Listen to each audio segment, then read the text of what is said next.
Mzwanele Manyi, the chief whip of the UMkhonto WeSizwe Party, MKP, is under fire for proposing that weekends be eliminated and handled like regular weekdays. What prevents Saturday and Sunday from becoming regular workdays? For the jobless, who need every chance to work and earn money. That 8-day monthly gap is absurd, he wrote on X. Manyi was immediately accused of being anti-poor, classist, and disseminating a harmful message as a political figure. Trying to reverse the generational gains of our progressive labor policies, hard-won through protests and negotiations by civil society and unions? The seasoned politician was questioned by an ex-user. Early attempts for a half-day Saturday off in the United Kingdom in the 1840s gave rise to the idea of a 2-day weekend for workers during the Industrial Revolution in the late 1800s. In the early 1900s, Henry Ford instituted a 2-day weekend for his manufacturing workers, even though the 40-hour workday was not formally established until 1938. The main function of weekends in an employee's life is to provide them a chance to relax and recuperate. It may be physically and psychologically taxing to meet the demands of the contemporary job. Working nonstop without sufficient breaks may result in burnout, lower productivity, and a host of health problems, according to LinkedIn, a business and employment-focused social network.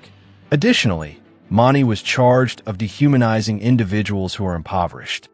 Destitution really dehumanizes people. By forcing the poor to work harder and failing to hold businesses accountable for their low wages, you, as a politician, are encouraging the continued exploitation of the poor.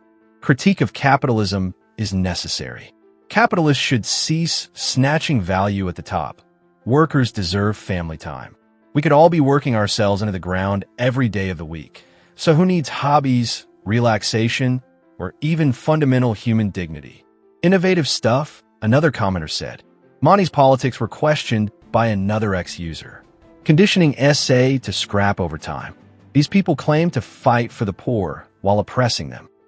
SA is being conditioned to cut overtime. These individuals oppress the poor while claiming to advocate for them. Niehaus, a member of parliament for the Economic Freedom Fighters, EFF, has stirred up controversy once more by claiming that white monopoly capital, working with elements of the African National Congress, ANC, planned the 1993 assassination of Chris Hani, the leader of the South African Communist Party, SACP. Niehaus made the shocking comments on Wednesday, the 31st anniversary of Hani's death, during a discussion in Parliament. With the help of former Conservative Party MP Clive Derby-Lewis, Polish immigrant Janusz Walus shot and killed Hani, one of the most well-known leaders in the anti-apartheid movement and a fervent supporter of socialism, outside his Dawn Park house.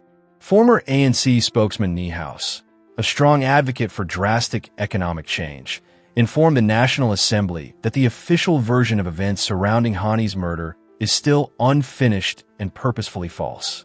According to Niehaus, the truth concerning Chris Hani's death has been suppressed for many years. Fearing a socialist South Africa, white monopoly capital teamed together with ANC members to assassinate a leader who threatened their economic hegemony. Niehaus said that Hani's rising popularity and his steadfast support for land redistribution and the nationalization of important businesses had made some members of the ANC leadership uneasy at the time. The revolution was sold out by these people. He stated that people who favored a negotiated solution that upheld white economic interests would never be able to accept Hani's vision.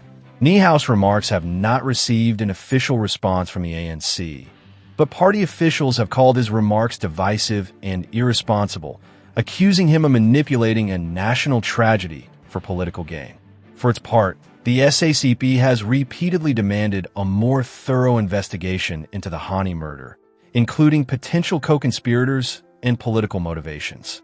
The party has already said that Derby-Lewis and Walus were not the only ones that took action.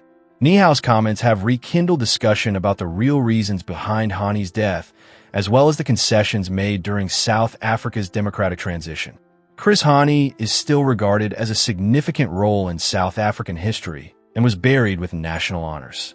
Discussions about economic justice and the unresolved issues of the liberation movement often bring up his legacy. Although it is possible that the United States will not let South Africa to participate in the African Growth and Opportunity Act, AGOA, some experts think this might have little effect, while others think the AGOA deal could remain in place. Mzwanele Manyi, a partner at Weber Winsell, believes that SA must diversify,